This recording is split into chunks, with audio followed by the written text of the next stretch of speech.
Welcome to All Things Green. I'm Shelby, and today I'm joined by a very special guest. Megan Yousef is a certified Climate Fresk facilitator and trainer and overall environmental advocate. Megan, thank you so much for joining me today. Thanks for having me. I'm glad to have you here. Let's start with something easy. Tell us about yourself. How about where are you from? I'm originally from Cleveland, and I left for 17 years, and last year I decided to come back and start a business. I'm glad to have you here. Now, we met at a meetup group for people interested in the environment here locally, and something that stood out to me about you is that you, like so many of us, didn't get started in the environment, in the movement or in climate as your original career. You were doing some other things. So why don't you tell us a little bit about your former careers before Climate Fresk? That's right. I am a trained pharmacist, and having discovered through passion of being really interested in the mechanics of helping people make change, I landed in the training industry, and I helped develop wellness coaching training for therapists for a while, exploring how to help people move through the stages of change, and then ultimately landed in a training role managing a department for a tech company. Okay, cool. And then tell me a little bit about how sustainability or the environment played into your life when you were growing up before it became part of your career. Well, like so many people I've met who are really passionate about the environment, they had access to it as kids, and I am no exception. I grew up playing in a forest of grapevines with a stream in our backyard. And my mom was always really active about advocating for us to engage in local culture and the environment. And my dad is from Syria, and he just by nature is super enthusiastic about foraging. And one of my favorite stories of him is this recollection that I have as a young adult of driving around California and hearing him excitedly exclaim in Arabic the names of the fruit that he could identify on the trees as we were driving by. Anything that you can recall? My favorite was mush mush. And that is? That is apricots. Oh, I love a good apricot. Oh, I love Me a good too. Apricot. So yeah, I can tell you're very passionate. It came from your youth. But how did it become the passion of your career to be working on climate and the environment? So the year is 2020. Oh no, this is never the good start of a story. Or maybe it's a great start. I don't know, I think it's great. And I was really bored, and I found a gentleman online who, of course, wasn't in Texas where I was living at the time. And he was a Mexican marine biologist. Wow, this feels like a story I want to write down and then maybe read about. But that's for another time. So anyway, I ended up moving to Mexico briefly and into this community of marine biologists. And I don't know if you've ever spent a lot of time with them, but because they're staring all the time at all of the trash that's floating in and on the ocean, they're pretty fierce advocates for sustainability and for plastic reduction and for just being very mindful about their footprint. And through that, this man that I was spending a lot of time with would collect plastic from anything that he touched, all the way down to the really flimsy plastic wrapper that surrounds cookies in a gas station. And he would pile it up in this pile in his house. And at some point, I started to feel like I was drowning in plastic. And I remember thinking, like, this madness has to stop. and starting to ruminate a little bit more on what that meant, and reflected that I was living in a place that was a whole lot less impactful on the environment than the place I had come from. You know, for every one piece of plastic they use there, we're probably using 4. You know, wrapping our fruit in a piece of paper that goes in a plastic bag, that goes in a shopping bag that we take out of the store and throw away, potentially. Yes, definitely. So you're living in Mexico, you're living with who I can only assume is the swarthiest, dreamiest Mexican marine biologist the world's ever seen, and you start to think, maybe I should be doing something about this. Is that when you come to Climate Fresk? Yes, so I, at the same time, many of the places that I had lived previously were starting to experience some drastic disasters. Texas, for example, had its massive grid shutdown in the winter of 2020. Present, I was there. Yep. And I started to reach out into my community to see if there was some way I could bring this conversation to the place that I had grown up. So I think we're ready to start talking about Climate Fresk. But to start us off, I have to ask, Fresk, what the frick is Fresk? Well, let me start at the beginning. Okay, great. Now the year is 2015. Okay, we're jumping back a little bit. We're rewinding a little more. And there's an engineering professor by the name of Cedric Ringenbach, and he's in France. And he wants to connect his university students to the conversation of climate change and help them see how everything is connected through climate science. And do you know what the best source of truth out there is when consulting said climate science? This might be the only question I get right all day long. I believe it is the IPCC report. Perfect. Yes, the IPCC report is the United Nations effort to aggregate as much climate science as there is in the world, and a group of volunteer scientists put it together into a report every 6 to 7 years to produce what is our globally accepted source of truth and make decisions off of it. And Cedric wanted to figure out how to help his students engage with this report in a way that wasn't reading 4,000 pages. Light reading. Light little reading. Sunday morning coffee Bedtime. cup. Yeah. 4,000 pages. So he wants to make that a little more accessible. Exactly. So he does this ingenious thing where he cuts out the graphs and data from the report and puts them in front of his students and says, put these in order from cause to effect. And thus was born the Climate Fresk, which he later solidified as a formal experience in 2018. And he chose the word fresk because it comes from the word fresco, which is this concept of painting something, or in this case, the story of climate change and all of its implications, from left to right. Ah, I see. So when we're done playing this game, we can hang it up as art and I can keep it for the rest of my life. Was that what I'm hearing? That was the intention. Okay, perfect. I love to hear that. So you get into Climate Fresk, which, by the way, I think is getting a lot of buzz. I just saw it in the New York Times, which, meeting you was the first time I'd heard of it. So it was exciting to see a little bit of momentum on Climate Fresk. Yeah, I was thrilled to see it there. It's already been played by over 1 million people. And I was super excited last year, and it's mentioned in the article, that even the French government has decided to roll this out by the end of next year to over 25,000 of the leadership in their government. Wow. And I think you told me that you also facilitate some other games. I don't know if they're all climate related, but can you tell us a little bit about that too? Sure. So Climate Fresk is just one of a series of sustainability experiences that is very much like this one, because they have found that this format is really powerful. They touch topics like biodiversity, the ocean, our water, architecture, all over the place. I specifically work with one that touches an exploration of the impacts and benefits of digital technology, exploring the balance and where we might see tech showing up frivolously, how we can think about how to more thoughtfully engage with it, and with one that explores textiles. Interesting. I love the gamification of learning. There's actually a game that I like to play that's called The Thing from the Future, and it's a card-based game that allows you to flip over cards that say things like, imagine a poetic world that is working on climate change through a feminist lens, and you're flipping over these cards and can have these conversations with people. So I'm excited to see something specific to the IPCC report that allows people to engage in that way. Remind me, how long have you been doing the Climate Fresk work? About a year now. Okay, great. Tell me a little bit about what kinds of groups you end up seeing in your work, or that the international community sees playing the game. So anybody over the age of 10 can play this experience, but notably it's used as a strategic tool to achieve specific outputs.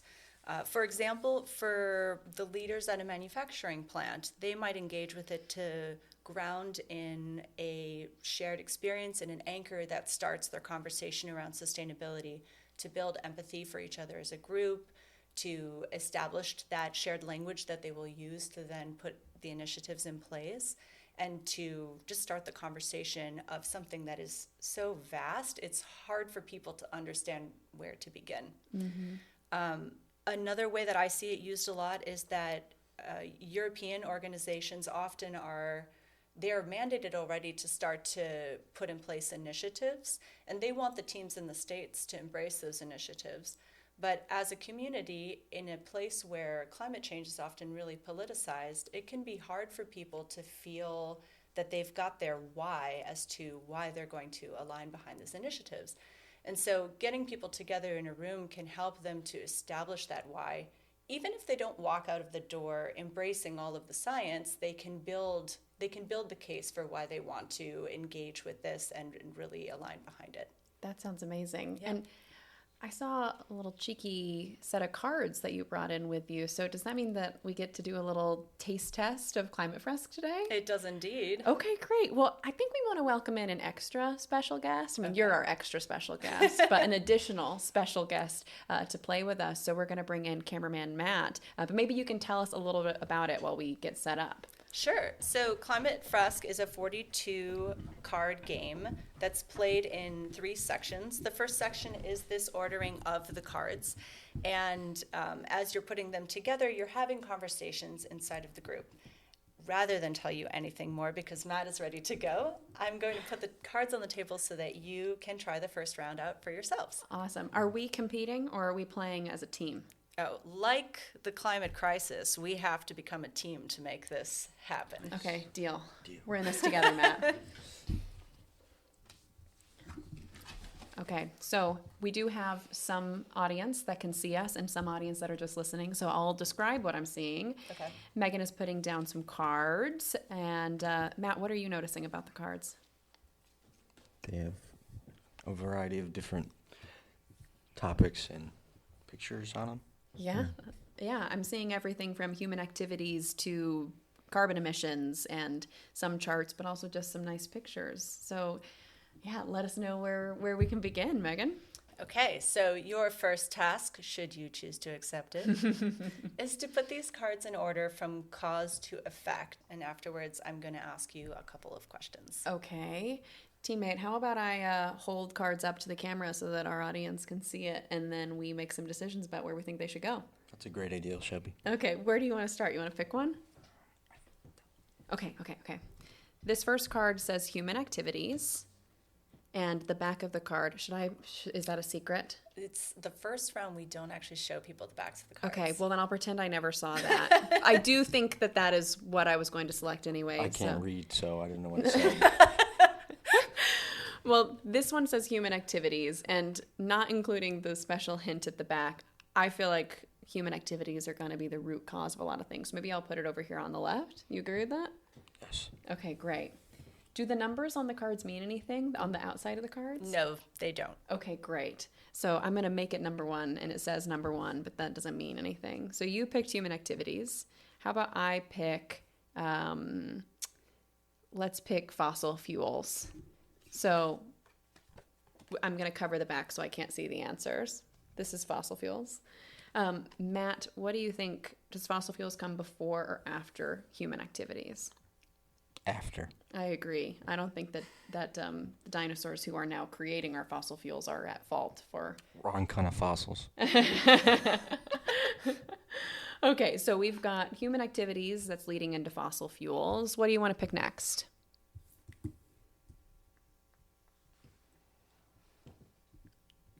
All right. What do you think? Okay. Maybe we can phone a friend. You can phone me as a friend. I phoned Shelby. Because she's my friend. That's right. We've got options here. So we've got additional greenhouse effect. Just the fact that says additional makes me think, since I haven't had greenhouse effect, maybe I'll wait on that one. Rising sea levels, melting sea ice, rising temperatures, and CO2 emissions. I'm no expert, but I'm going to put CO2 emissions out next because we dig up fossil fuels, we burn them, and then that causes some carbon emissions. That's what I'm going to go for next. So we've got human activities leading into fossil fuels, leading directly to CO2 emissions. But then we also have additional greenhouse effect, rising sea levels, rising temperatures, and melting sea ice. Oh, I think I forgot to tell everyone this is what CO2 emissions looks like. I love that you're covering up the numbers. Yeah, I don't want to cheat, Megan. I'm nothing if not honest. Okay, so we've got these things leading into each other. What do you think you want to explore next? What should we talk about next, Matt? Additional greenhouse gas effect. Okay, you feel like that goes after carbon emissions? Is what your tone sounded like. I don't think that's right. No, I don't know. I'm no expert. I didn't get a degree in climate science. Neither did I. I'm an actor. So. It is an actor, but not a paid actor to be here, right? This is the real you. It is. Okay, so we're going from carbon emissions to additional greenhouse effect. That makes sense to me, additional on top of something. Although I do think Megan gave us a hint when she said things weren't necessarily linear. No. But she's keeping a cool face. She's not going to give anything away. I would assume, since they don't have to be linear, maybe they like kind of come together. Like CO2 emissions are creating things like melting sea ice. Maybe these two things both come from fossil fuels. And that would cause something like melting sea ice. Again, covering the back so I don't find out. Like both of those would lead to that. And I would imagine that if the ice melts, then the sea level rises. Does that feel right to you? Here's the one I'm not sure. I mean, it feels like the obvious one, right? We talk about global warming, so rising temperatures. And yet, maybe it's just sitting next to melting sea ice, or maybe it goes first. What do you think? Should they be together? I think they're like maybe it's like right there. Okay. Right there. Okay. Why does the ice melt? Mm-hmm. Maybe because... So we think it's like here.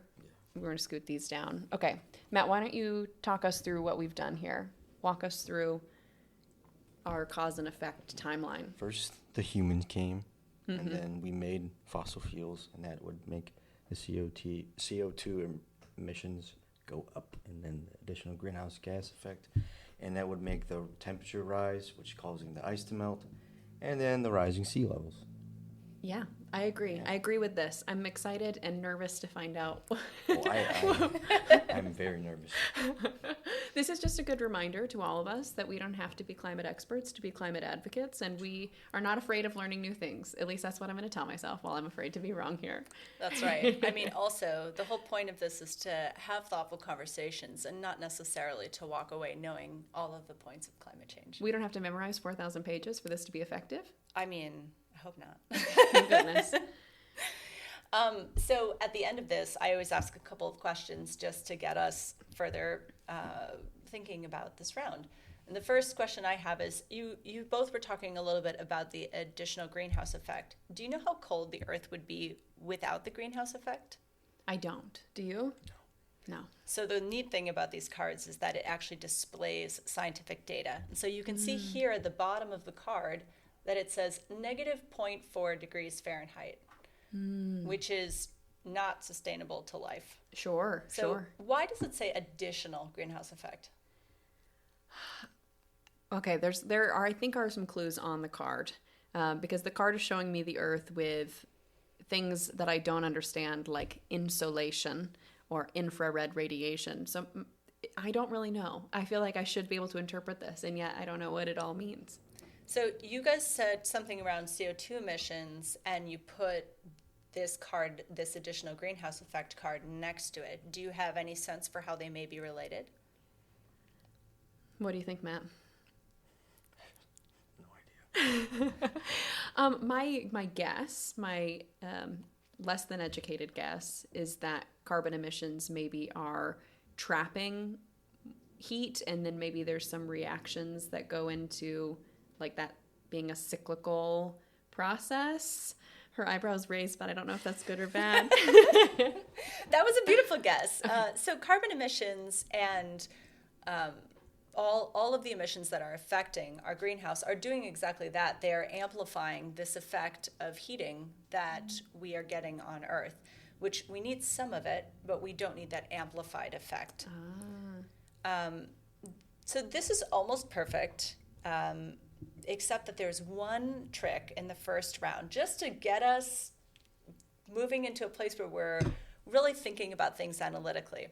When you think about melting sea ice and rising sea levels, if you think about ice that comes to you in a restaurant in a glass of water, are you worried the whole time you're sitting at that restaurant that that water is just going to start overflowing as the ice melts? No, I've never thought about it. Right. So melting sea ice doesn't account for all the ice that is on land melting into the ocean. It's only accounting for the ice that's already in the sea at an even displacement. And if that's the case, then melting sea ice is not causing rising sea levels, but something else on this board is. Do you have a guess as to what that might be? Oh, interesting. Okay, so would the rising temperatures then be causing the sea level? Because it would be melting what is not already, like melting glacial ices?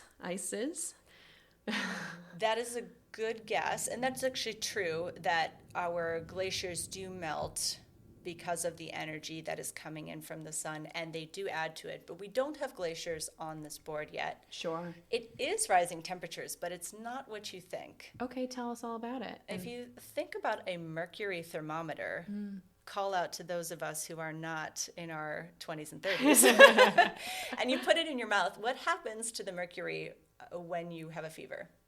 Do you remember mercury thermometers, Matt? Is that part of your... Up.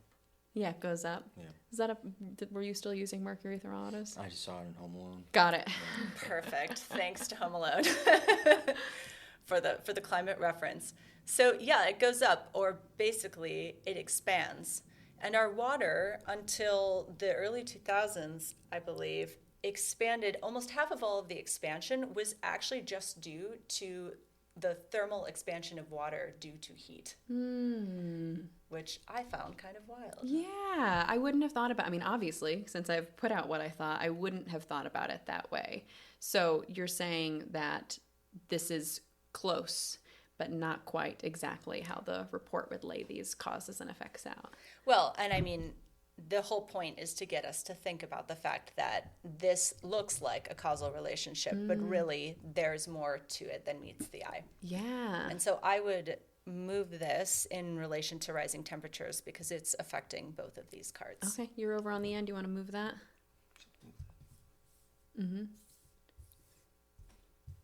I would stack them on top of each other. There you go. Beautiful. Wonderful. Yeah, I wouldn't have known that. Cool. That completes your first round of the Climate Fresk. You should give yourself a round of applause. Yay! Yay! High five, teammate. Thanks for doing this with me, Matt. Matt, what did you think about participating in this? It was fun. I learned something new, and then I feel like when you do it with like other people that like are knowledgeable about stuff, you learn a bunch.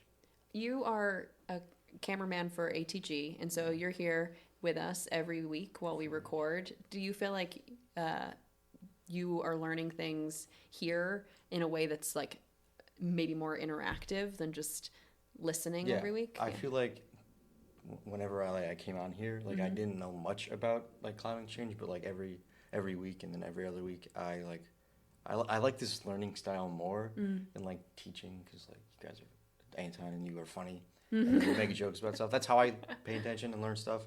Is it like if they're like if people talking about are knowledgeable, but they have a sense of humor, because that's what I like.